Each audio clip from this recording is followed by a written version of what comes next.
Please be aware that the comments, views, opinions shared on this podcast are not meant to diagnose a medical problem and/or legal problem. If you do have a medical problem or legal problem, kindly contact a professional.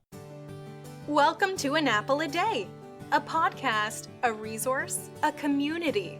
Share your experiences and learn from others as we overcome barriers and learn to live a happy, healthy life with a disability. Welcome to the community. Here's your host, Jimmy Apple. Hello, my name is Jimmy Apple, and I'm your host for An Apple a Day. An Apple a Day is brought to you by www.famousapple.com. Famousapple.com is the homepage for this podcast, and there you're going to find access to our private message boards, our private chat rooms, our Facebook connections, our Twitter connections. You're also going to find articles about the topics we discuss here on the podcast. It's a lot of fun. You get a chance, stop by over there. I think you'll enjoy yourself. Matter of fact, I know you'll enjoy yourself. So, how you feeling today, my friends? Feeling good? Feeling strong? Doing what the doctors are telling you still? You keeping your appointments? I know you are. I hope you're feeling good and happy. Thank you for stopping by earlier in the week and checking out the Slice of the Apple, our little mini podcast that we put out now in the early part of the week. As I was telling you, we were checking out the numbers on the listeners that we have for the podcast here, and I am so blown away by the amount of people. Not only that, though, but the countries that they're coming from. We have people from the U.S., naturally, Japan, Ireland, United Kingdom, Australia, Canada, Thailand, Finland, India, Germany, Egypt. I'm blown away. And you know what? Every one of them have something in common. And it's not just the fact that every one of them have people that are disabled in the country. Each country has in common is they all have something similar to the Social Security disability insurance. It's amazing. Now, if you're here in the U.S., if you listen to Hollywood or you watch programs, you would think that anywhere outside of the U.S., people are still running around in loincloths. But the truth of the matter is that all of these countries have some sort of program to protect the people in their country that do become disabled. And I think that's phenomenal. And all of them, while they're all similar, they all have different rules, I guess, set up. Some of them are much more lenient than ours here in the U.S., and some of them are a little bit more stringent. But all the countries do have a Social Security disability insurance available for their people, and it's done the same way ours is. It's done through their taxes. I think it's great. Last week, we were talking about hobbies, something that you can do to break up your time, and we were talking about doing blogs. And I got a couple of letters this week, people asking, big question is how do you actually start? What's the first thing you do to start a blog? And the first thing that you do to start a blog is pick a topic. It doesn't have to be technical. The topic for your blog should be something that you personally have a great interest in. It could be anything. And it shouldn't be something that you're figuring. You don't have to think and say, I wonder what the people are going to be interested in. The heck with that. You don't have to worry about what other people are going to be interested in. When you're doing your blog, it's your blog. You're going to do what you're interested in. And you want to know something? You're going to find out that what you find interesting, there are thousands of people that also find it interesting. Believe me, and I told you this a while back about the podcast. When I first started with this podcast, people said, what are you going to do the podcast about? And I said, being disabled. And they're like, what are you going to talk about? Medical problems all the time? I said, no. My idea for this podcast was to talk about life with a disability. Not so much the fact of medical problems, but living with them. Things that you can do with the medical problems. Not going to the doctor all the time or blood and guts and stuff like that, but actually living around them and getting back on track somehow. And they were like, yeah, you know what, that'll last about 2 or 3 weeks. And that's only because people think it's a novel idea, but they're not going to stay with that. Well, I don't know. I mean, we're not booming, but our numbers have never gone down. Our numbers just continue to go up. So I don't have a problem with that. As long as you're coming here every week, I'm going to keep doing this every week. I don't care whether it's 10 or 10,000. fun. I enjoy doing it, and as long as you enjoy coming and listening to it and participating with it, that's a win-win situation as far as I'm concerned, and that's the same thing with your blog. If I'm going to start a blog, I'm going to look and see, well, what interests me the most? And I'm looking at my table right now. I got my computer in front of me. I love my computer. I've got my control board in front of me for the audio for this. I love that, but I'm not exactly an expert on that. You know what I got here that I know a lot about? My coffee cup. All right, sounds stupid, right? But I know a lot about my coffee cup, and I love my coffee cup. So I'm going to write about my coffee cup. And I tell you what, I can sit here and start out by writing about the coffee cup, and before I know it, I could probably do 1,000 words on my coffee cup. I probably could. And you're probably looking at your computer screen right now, or your phone, or whatever you're listening to this on, and going, this guy's out of his mind. No, I'm not. Whatever you find interesting, whatever you like, that's what you write your blog about. You're not looking to please everybody. You're never going to please everybody. You don't try and be an expert for everybody else, because the minute you try to be an expert for someone else, there's going to be someone that come up and try to tell you 100 times how you're wrong. You just pick out what interests you and write about it. And once you start writing about something that interests you, you're going to find that you can write about it and write about it and write about it and never get bored writing about it. And when you can find that, when you can get into that niche where you can write and never get bored writing, there's going to be people that will be able to read it and never get bored reading it. And that is a win-win situation. So pick a topic that you like. If you like gardening, well, pick gardening. If you like cooking, pick cooking. If you like driving, pick driving. Whatever it is, don't try and be more technical. Don't pick a topic that you have to go and research every time you sit down at the keyboard, because then it's no longer a hobby. It becomes a chore. You pick a topic that you have some knowledge of, some working knowledge of. Like I said, I love my coffee cup. My coffee cup is my friend. I stopped using a regular coffee cup when things started going bad with my hands. So in my house, I always use a travel mug now. It's got a cover on it. This way, when I'm traveling from room to room, if I drop it, it's not going to spill all over. Plus, my coffee cup keeps my coffee hot all day. All day. It's an insulated coffee mug. Got a rubber grip on it. Hey, it's the best coffee mug I've ever had. And I could sit down and write about this coffee mug till the cows come home. And somebody, not everybody, but somebody's going to start reading and going, wow, that's a pretty good coffee mug. Well, that's the whole idea. You want them to like your coffee mug or whatever it is that you're writing about. But you're writing for yourself. Don't write for someone else. That's the whole point. And another question was, well, how do I end it? Well, you end it when you want to end it. There's really, when it comes to a blog, all right, there really is no set beginning and there is no set end. A blog is like a one-sided conversation. That's the best way I can describe it. Picture yourself sitting down to talk to someone, but the other person never talks. They just listen to whatever you're saying. That's what a blog is like, except you're typing the words out. Now, I did say that I was going to find a place for you to get blogging space for free, and which I did. I want you to write this down.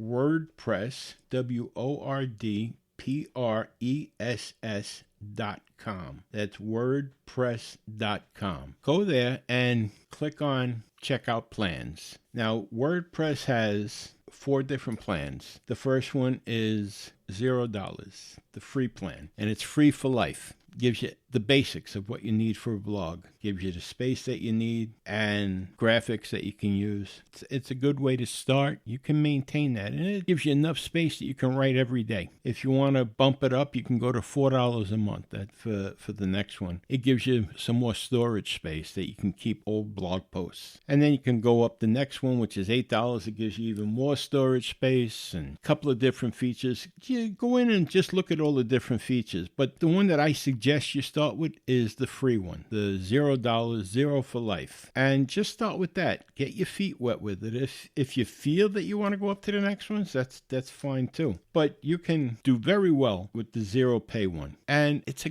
great way to start your hobby. And I think you're going to really enjoy it. If you enjoy writing at all, now you can get all kinds of editors if you want. If you have a computer, I'm sure you have Microsoft Word on your computer. or some sort of writing program. You can edit on Microsoft Word, or you can edit right on WordPress too. Once you start, you're going to enjoy the creativity that goes into it. And it's just, I don't know. I don't know how to explain it. I enjoy writing quite a bit. I honestly do. So I think you're going to enjoy this. But WordPress.com, that'll give you the free space that you need. Of course, it has some of their advertisements on it because that's how they give it to you for free, but it's not very intrusive at all, and it's nothing X-rated or anything like that. It's a very legitimate site. Again, it's WordPress.com.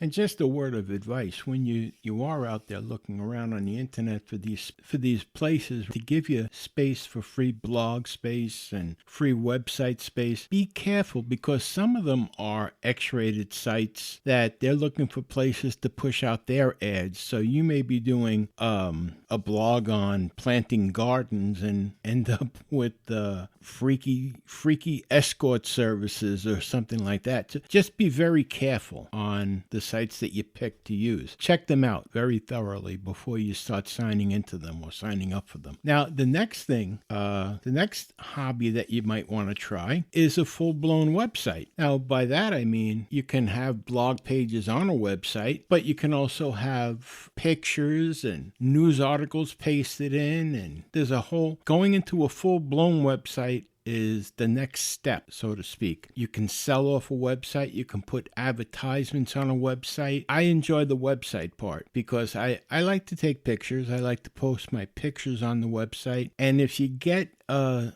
site like a Yahoo website, they come with a free site builder. What you see is what you get. In other words, when you type it in, you don't have to have any kind of coding experience or anything like that. You want to type in John gave Mary a balloon, you just type in John gave Mary a balloon, and that's what comes up on the screen. It's not one of these things where you have to do all kinds of figures and symbols and stuff like that. None of that. And if you want to put in a picture, if you want to put a picture on your page, it gives you all the instructions on how to do it. It's 1, 2, 3, very simple. The advantage of using a website, just say your topic is dolphins. You want to do a big blog about dolphins. Well, you can do it on a website and add pictures of dolphins, that get pictures that maybe you took at SeaWorld, or you were down in Myrtle Beach and you seen the dolphins swimming out past the piers and you have pictures of it. That's very good. That goes great with the stories. I mean, you can put them on blogs too, but you start running out of space sometimes with the blog servers, and it's kind of difficult to wrap your words around the pictures themselves sometimes, depending on the service that you use. You have a little bit more leeway with a regular website. And like I said, once you have a regular website, then you can go to an affiliate program and you can put your own ads onto the website itself. We'll get into this much more as we go along, but that's something you might want to consider, is a website. And there's a lot of fun you can have with that too. You can let your inner designer come out. The only thing is with a lot of these websites, unless you're a programmer, your designs are going to be very basic, or they're going to be preset. But you can let your imagination go wild as can be with what you have to work with, and you can make it different. It's something to explore. I'll come Monday or Tuesday next week. I'll have a list of them for you on our Slice of the Apple podcast, the mini podcast. I'll have a list of different websites where you can get free space for websites that have builders on them, and you can go over there and try them out and see what you think. I think you'll enjoy it. I think you're going to enjoy either doing the blog or doing the website. All right, let's take a little bit of a break here, and when we come back, there's something very serious I want to discuss with you. It has to do with representatives that come to your house from the insurance companies. Real quick, I had a representative that told me they were coming to my house to check my house to see if I was eligible to have grab bars put into my bathroom or a ramp put on the front of my house. And when they came, they told me one thing on the phone, and it became something very different and very, actually very eerie when they came to the house. So we'll get to that right after this break. We'll be back in 30 seconds. An Apple a Day is brought to you by www.famousapple.com.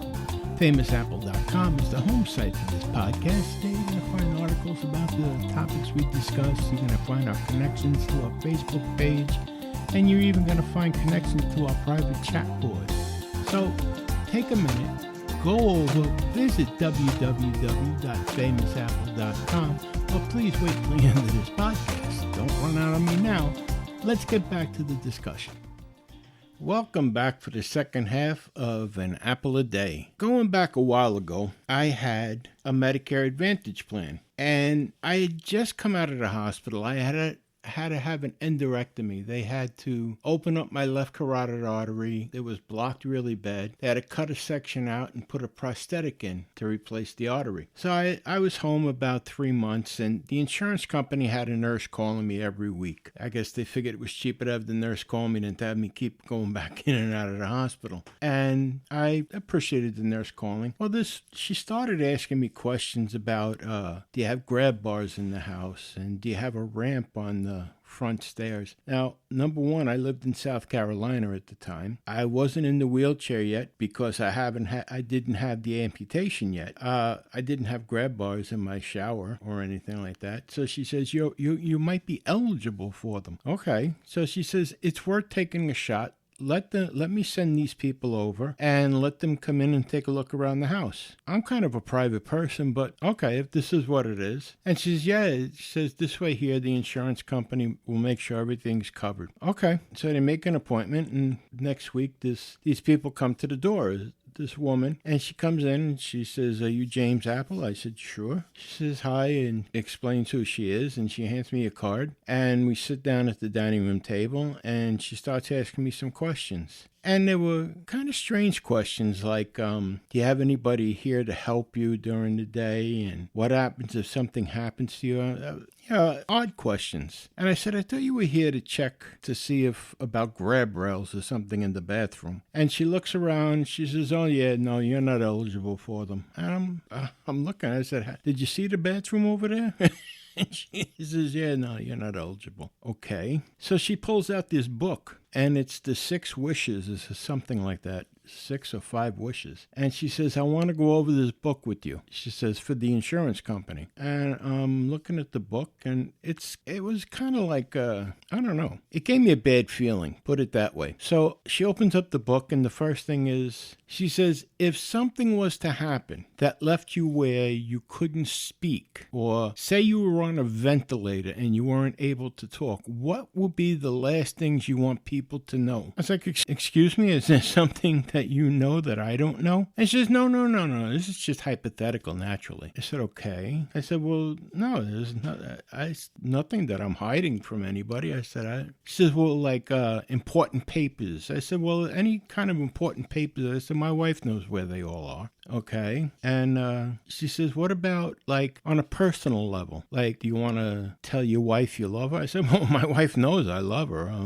What about like your kids or your family, your mother, your brother, your father, your sister? I said, what is this? She goes, no, this is all hypothetical. I said, yeah, well, let's move on, And she's like, oh, yeah, okay, all right, we can skip this for now. And then she says, do you have medical power of attorney? Have you given anyone a medical power of attorney?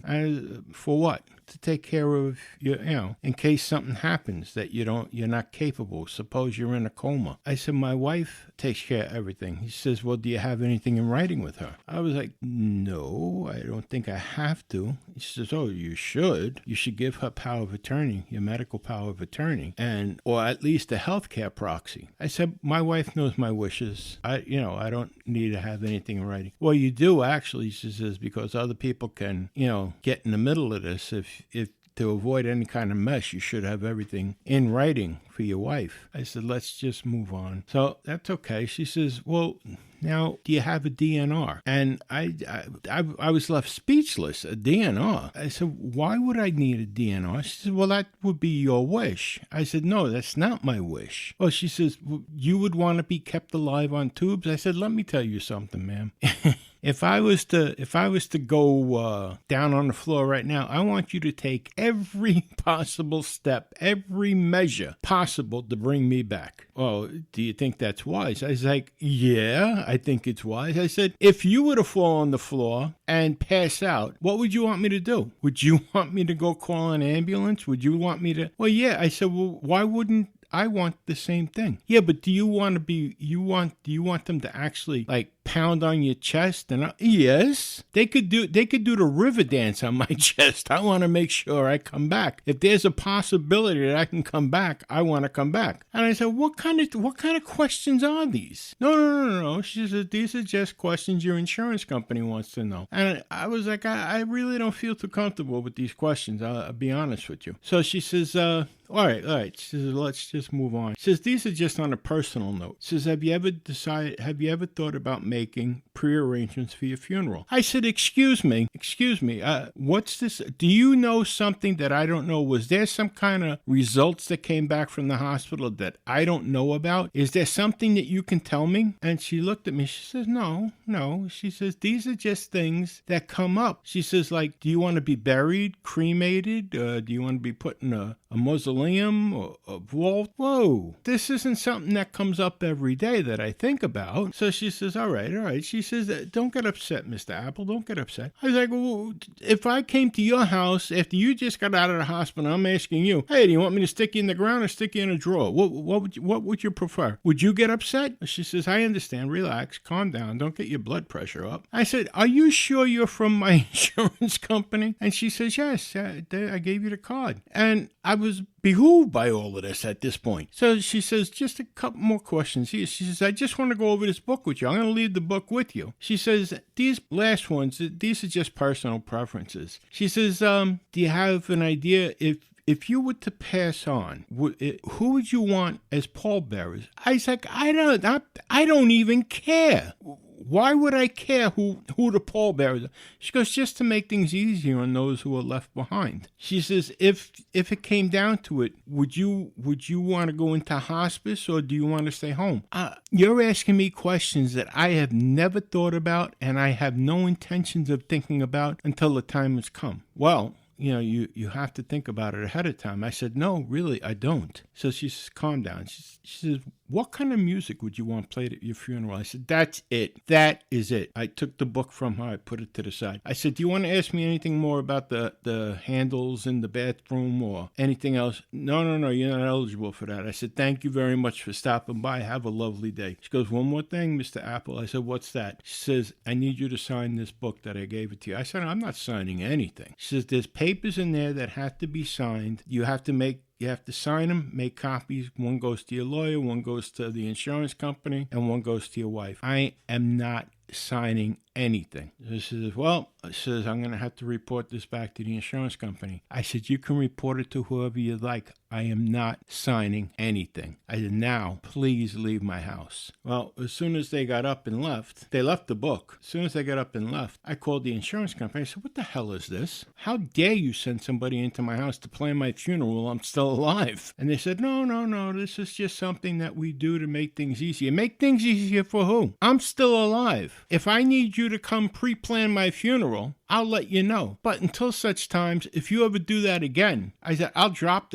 this company. I said, I won't let another representative from your company in my house. Oh, no, it wasn't meant that way. And you're telling me I have to sign that? I said, I don't think so. I said, I'm going to check with the Attorney General. No, you don't have to sign it. It's suggested that you do these things. I said, well, your representative told me that I have to. No, you don't have to sign anything. Nobody can force you to sign it. I said, I know that. And that's what I'm trying to tell you, my friends. Don't let them tell you that you have to sign anything. Don't ever let someone come into your house and tell you that you have to sign anything. As far as my healthcare concerns go, my wife is my healthcare proxy. If anything happens, my wife has the final say on anything. Other than that, if I'm awake, I have my final say. But don't let anyone tell you that you have to sign something for the insurance company. That's a bunch of malarkey. I just wanted to share that with you, just in case. Thanks for stopping by this week, my friends, and I will talk to you again next week. I do want to remind you, as I always do, remember this: things can always be worse. That's right. There are people out there right now striving to get to where you're at. So remember, it can always be worse. Again, thanks for stopping by. I will talk to you the early part of next week. Have a great weekend. Feel good, feel strong, be happy, take care of each other. This is Jimmy Apple. Thanks for listening to An Apple a Day with Jimmy Apple, your gateway to a happy, healthy life. Join our community at www.famousapple.com. See you next time.